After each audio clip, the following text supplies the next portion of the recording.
Hello and welcome to the Westcity Church podcast. If you'd like to get to know us more, find us at westcitychurch.com.au. We really hope that you're encouraged by today's message.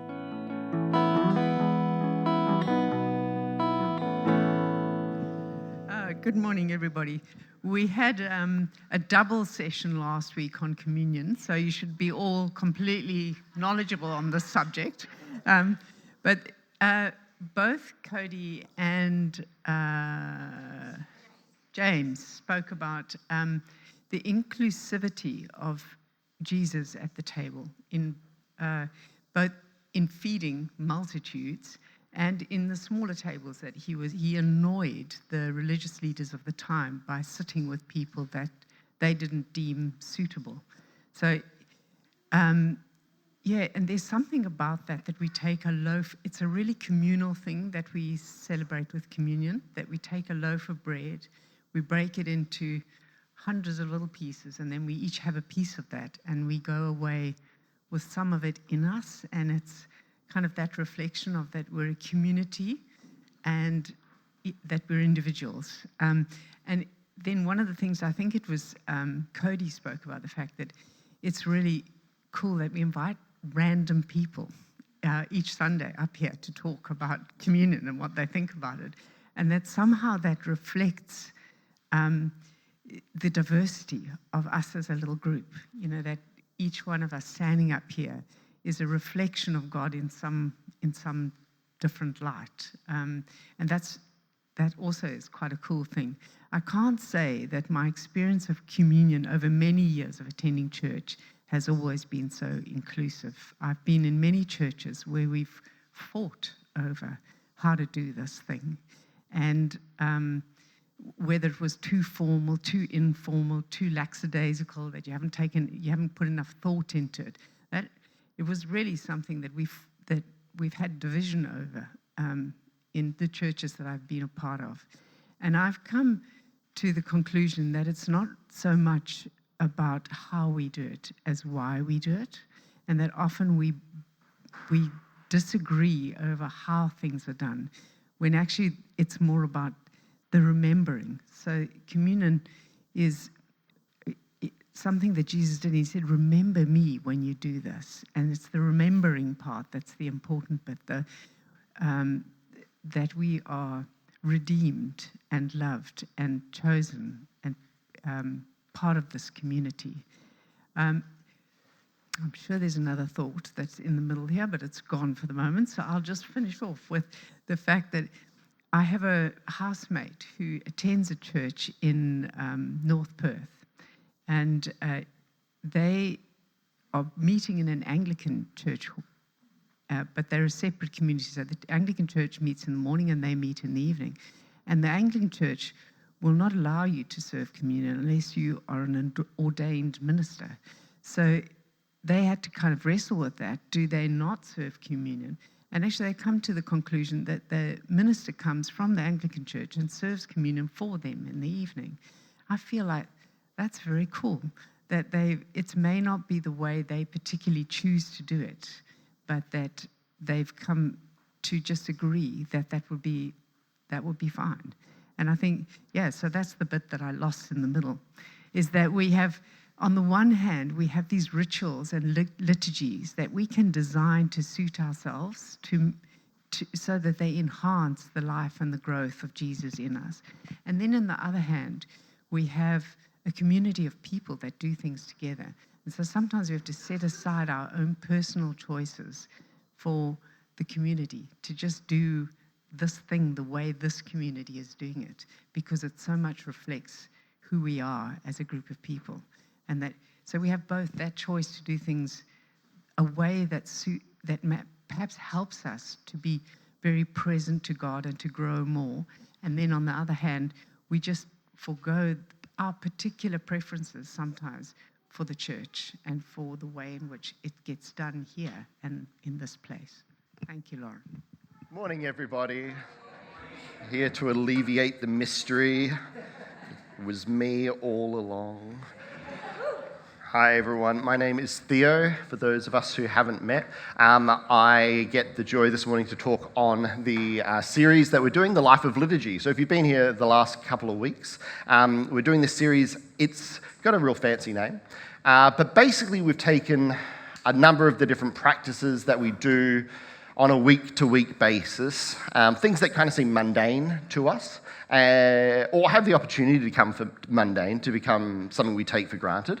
And we're trying to look a little bit deeper into those to see if, as we explore and learn about why we do the things that we're doing, we can hopefully engage with them a little more deeply, think about them, add thought to them, and then hopefully be able to be shaped by them as well. And today I'm talking about community. I was really excited about the opportunity to talk about community. When I saw community was on the list, I made Lauren change the order of who was speaking so that I could talk about community.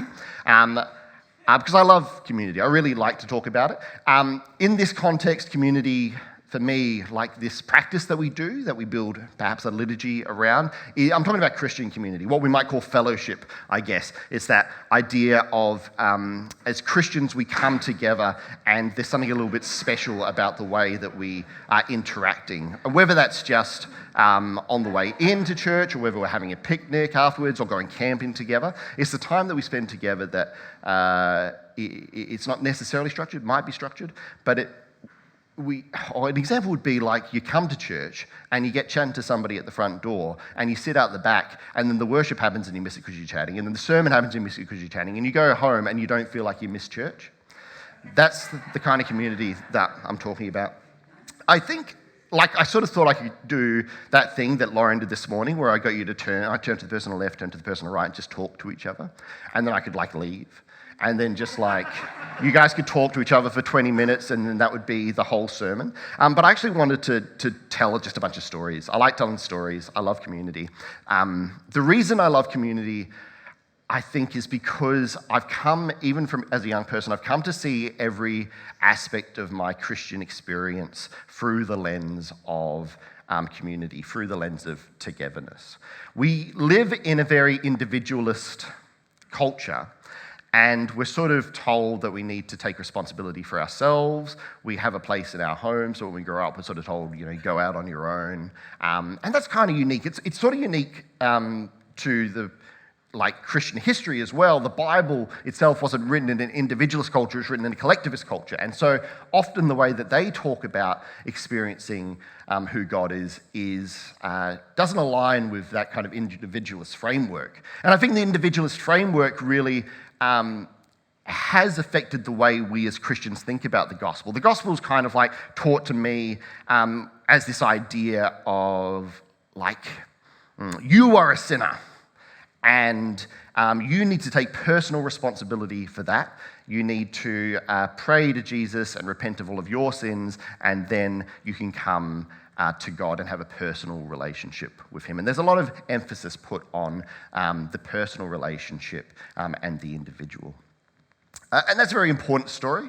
I think that's a story that's meaningful to a lot of Christians, this idea that we want to get close to God and we can't. But when I read the Bible, when I open up the pages, what leaps off to me, what brings colour to my faith, is this story about God running after us. It's a bit like that song we sung this morning, that he's running desperately after us. Because if I was going to tell the gospel, it'd probably start a bit like this. I'd say that in the beginning, there was nothingness and orderlessness and chaos, and God steps into that and he starts to create new things. He starts to create a beautiful, wonderful, natural world that's full of wonder and exploration, ready there for us to be able to enjoy the benefits of. And he creates the laws of science that we can see acting out in the world, and he creates laws of ethics and morality so that we know what is right and wrong.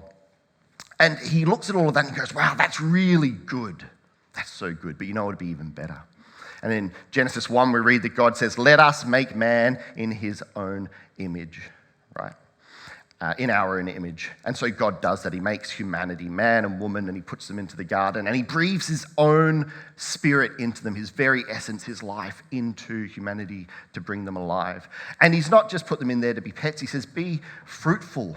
Come alongside me in this journey of creation. Name these animals. Show me what you've got. And in the cool breeze of the afternoon, God would walk closely with the people in the garden, a perfect relationship with no barriers. But through a cataclysmic act of rebellion and sin, that relationship is destroyed suddenly overnight. And people and God can't be close together anymore. People have to leave the garden. They can't walk alongside God anymore. But God isn't willing to abandon the people that he made in his own image. And so he comes up with a plan, right? He comes up with this idea that over the course of human history, he's going to get a little bit closer every time to people. And so he picks this one family and he says, I am going to bless this family. I'm going to come alongside them and stick with them no matter what, so that I can be part of their lives. And as time goes on, that family becomes a nation, and God says, I want to be a bit closer. And so he says, you guys all live in tents. I want you to build me this big tent, and it's going to be in the middle of the campsite. And my presence, my holy presence, like fire and wind is going to down in the tent, and it's going to be in the middle, and we'll all be gathered around. I'm going to dwell with you. We still can't come quite close to God, but we're closer than we've ever been before. But God's still not satisfied with this. And so he bends the laws of time and space and humanity, and he comes in the person of Jesus. And finally, we see a person who is God, right? And John 1 tells us that he came to those who he created, and he dwelt amongst them. He tabernacled amongst them. And we can sit down and eat with Jesus and shake his hand, and we can hear the words of God coming out of his mouth.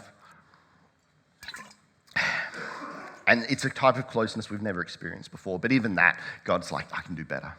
And so on the last night of Jesus' life, he says, hey, I'm going to go away, but the Holy Spirit is going to come. Right? And on the day of Pentecost, we're told that God's Spirit, that same flame, comes down as one pillar and then spreads apart, splitting apart, jumping on the heads of all the believers, and then like hops from one person to the next. It's a bit like Nikki said this morning with the bread. One loaf broken into many pieces, and we all went away with something inside of us. And then that Spirit hopped onto the next person, hopped onto the next person, then hopped onto you and hopped onto me. And so the very presence of the living God is now inside of us. It's like Paul said, he says, don't you know that you are the temple of the Holy Spirit? So if you turn to the person on the left of you, you turn to the person on the right of you, you can see the very incarnation of the living God sitting here gathered with us. But still God's not satisfied. And so the Bible tells us it looks forward to a time when the barriers will fall away once again, that through some cataclysmic act of redemption, God will pull people back to himself, and that we'll be together again, even closer than we were at the beginning. And we don't really know what that looks like. It's hard to understand, but we do have a word for it. We call it heaven. And when Jesus came and walked around the towns of Galilee, he preached, this is the good news, this is the gospel, right? That the kingdom of heaven is near. We could experience something of what that heaven is just now. And this is a story that means something more to me, right? Because it's a story that tells me about who God is. And so to me, I think that community we have with God, that intentional relationship, is a fulfillment of the gospel. I think that that's integral to the gospel, that there is a God who is desperate for us, that he loves us and cares for us so deeply, that he is always coming for us. But the story gets even better than that. The good news is better than we think it is, because at every step along that journey, God is also saying, hey, that love I have for you, that desperation I have for you, that desire I have to be near and close to you, turn that outwards. Turn that to the people next to you. Because when he meets that family in the very beginning, Abram and Sarah, he says, I am going to bless you so that you might be a blessing to the rest of the world. It's Genesis 12. And then when he's in a nation dwelling in a temple surrounded by his people, he says, this nation will be a nation of priests so that the world can know what it's like for people to dwell with their God. And that doesn't work out super well. And when Jesus comes, he says so many things that reshape our understanding of how we are to relate to one another. to meet with those who don't look like us, act like us, Pharisees, our enemies, that love us to go outwards. And one thing that stands out to me, he says, is like, this is how people will know that you are my disciples, that you love one another. And so there's something deeply intrinsic, inexorable about the way that our relationship with each other connects with our relationship to God. They have to be the same thing, otherwise the gospel, the good news, is not fulfilled. That's the very high view I have of community. Now, you might not ascribe to such a high view of community as I do. I'm not here to make you walk away thinking the same things that I think. But what I hope to encourage, I mean, and the other risk is that I'm like, as Lauren said this morning, all the introverts are going to leave. This is not a story. This is not an extrovert up on stage being like, hey guys, all the introverts, the way to get closer to Jesus is to go to more parties and like get involved in more groups and pray public more often. That's not what I'm trying to say. I'm simply trying to say, make the point that in every act of our Christian lives, whether it's just with one other person, whether it's in a quiet, still gathering, or whether it's a big, huge group, our Christian faith, our experience of who God is fulfilled in us sharing that with each other. I can pray in the quietness of my room and feel the presence of God, and that is very real. But something new comes when I am called to pray for one another, on behalf of one another, with other people, and we feel God's presence anew in communion together. I can choose to serve God and dedicate my life to Him personally. But when I ask God, hey, what do you want me to do to serve you? He says, go find those people who are hungry and naked and oppressed and bring heaven to them. Feed them, clothe them, fight for them. So that, that prayer that we pray can become real, that there is a space of God's bright spirit, God's holy presence, making heaven on earth with us, because heaven is when God is with us so closely, and those barriers begin to fall away. It reframes our thinking about what our faith is from we need to bring people to Christ to we need to take Christ to people. I want to sort of talk about a few stories then, about what community is like, how I've sort of experienced it. These are just a few personal stories and things I think we can take away, because community is a skill. It's not like a skill that we're necessarily taught well. I used to be really upset that my parents never taught me how to build relationships well or make friends, and then I realized my parents didn't have good relationships or friends, so they didn't actually know. And it's probably why we have a lot of institutions around church to try and bypass that. It's like, oh, come to this prayer group, we'll have a picnic, we'll connect you to a group. And that stuff's all really important and good, because we don't always have that skill, but we can learn that skill. Back years ago, before I ever came to Westcity, I had a friend come here, and this is ages ago, and they came back and they reported, oh, everyone there is so stylish, everyone there is really attractive and really cool. And so they started calling it Sexy Church. They're like, oh, I went to Sexy Church, and you should come to Sexy Church, come check out Sexy Church. I mean, clearly nothing's changed, obviously. But it is a barrier it's like a slight barrier when you're trying to say to go to a church. You've got to think, oh, what's their communion like? Oh, what's their stance on theology and stuff. But the real question I had to ask myself before I came to Westcity was, am I hot enough for Sexy Church? Anyway, I've been coming for a few months, and I decided, people would come and talk to me, these stylish, cool people, and they were really nice people, and we get to know them. And I was the whole time meeting people, I was like, nah, I don't need to remember your name. I'm not going to stay here. This is not the church that I could see myself being a part of. And that became a real problem 3, 5, 10 years later when I was still here. And the barrier I had then was that it was just too late to ask people's names, right?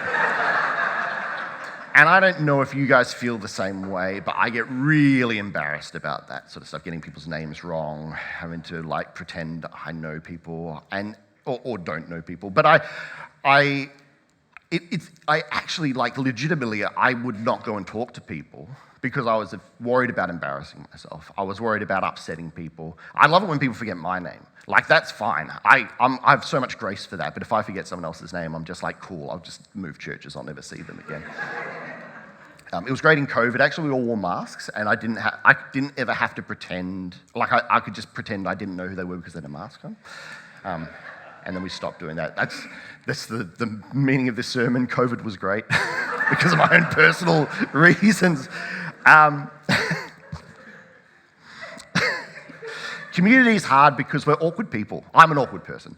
And to try and overcome that skill, what I want to encourage you guys, the point I'm trying to make sort of inexpertly is that if you want a deeper connection within a community, this community or any others, if you want a deeper connection, but you're worried about putting yourself out there, then I can guarantee that the room is full of other people who feel the same way. That we all feel like it would be nice if we could just breach that barrier. And it's so hard to find, just because we rub shoulders in the pews doesn't mean that it's easy for us to find common ground as we sit around and talk about a picnic. But the thing I've come to believe is that community is an investment, right? And you sow a whole bunch of awkward conversations, and hopefully you reap a harvest of lifelong friendships. We have to put ourselves out there a little bit. We have to be prepared to take that risk. It is worth it. And at the same time, the risk is that we become a cliquey church when we are on the in crowd. We just come and talk to the people we talk to. We also have to be prepared to, when we see people being awkward, to reach out to them, to find to let them know that they have a space to belong as well. The next story is about the difficulty of community. I've been up here sort of extolling the virtues of community and trying to upsell you on community, and it is very enriching and good, but the real risk as well is that we've all been part of communities that we have left feeling hurt and battered and exploited and bruised, because the truth is that the same vulnerability that it requires to put ourselves out there to find deep, rich relationships is the vulnerability that leaves us exposed to attack and damage, and the wounds of community seem to cut deeper and the infections seem to take longer to heal. I think that the greatest betrayals are the ones we feel from the ones we've broken bread with, the ones whose feet we've washed, the places we thought were safe and we found out they weren't. And sometimes that's because it's a mix, right? We found blessing and we found a curse at the same time.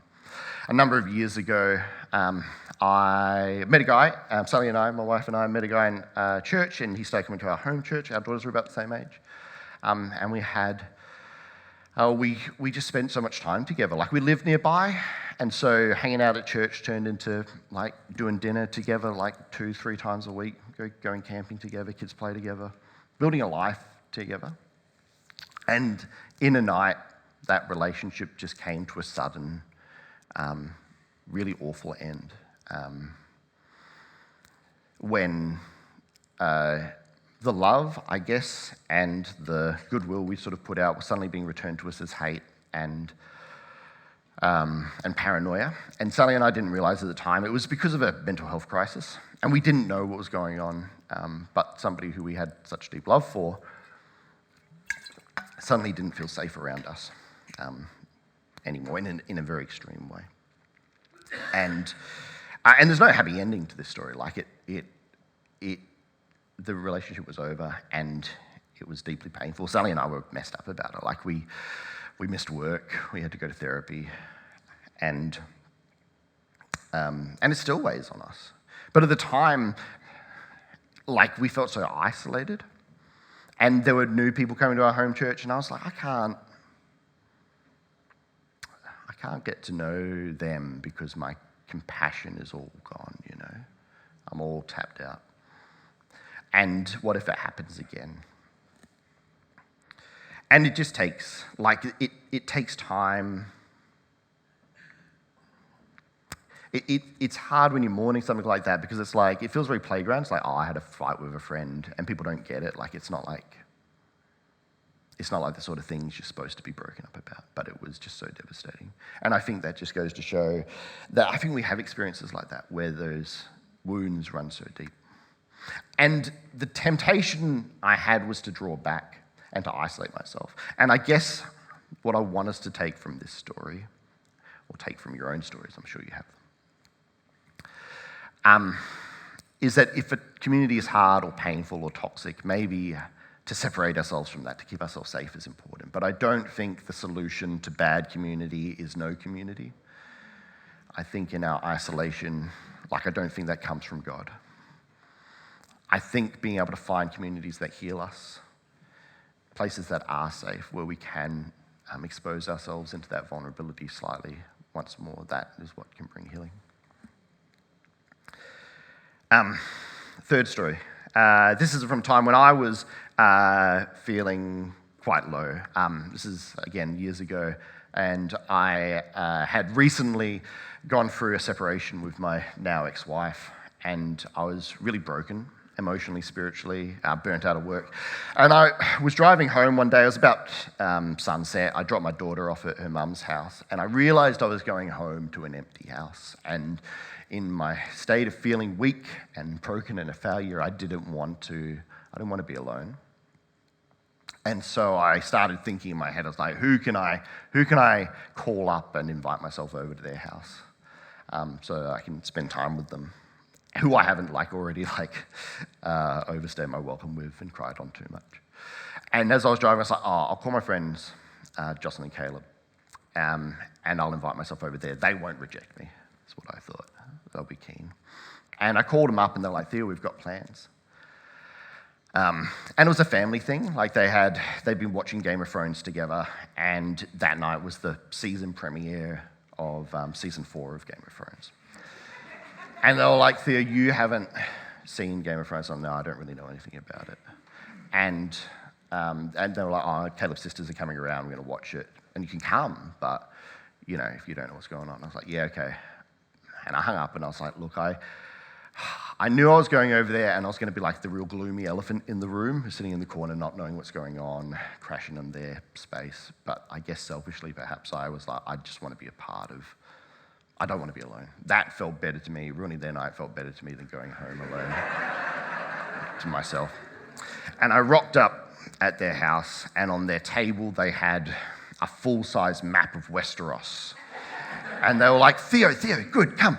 So this is King's Landing. This is where Robert Baratheon is king and sits on the Iron Throne. And they start explaining all this lore and history and family dynamics. And, there's a love triangle here. And this salt shaker's Bran Stark. And he's on the move down this way. And as soon as the show starts, come sit down. Theo, see, that's Brienne of Tarth. That's the one we told you about. The moral of the story is that the best friends are just real nerds. Or maybe my friends are just real nerds, I don't know. But I think for me, it was at the end of the night, they sort of say, oh, great, now you're all caught up on Game of Thrones. Episode 2 is next week. We'll see you then. And I guess it doesn't strike me as being a very godly story because it's about going to see my friend's violent, horny TV show with them. But in a sense, it is a story about God because community is the gospel, and in that acceptance, I found heaven on earth. A place when I was weak and wasn't just tolerated, but was included and welcomed. They took what they were passionate about and shared it with me, so I could be passionate about that as well. The other flip side of this coin is that, like working for the church, I know that so many times we see people who want help, need help, but find it so hard to accept help.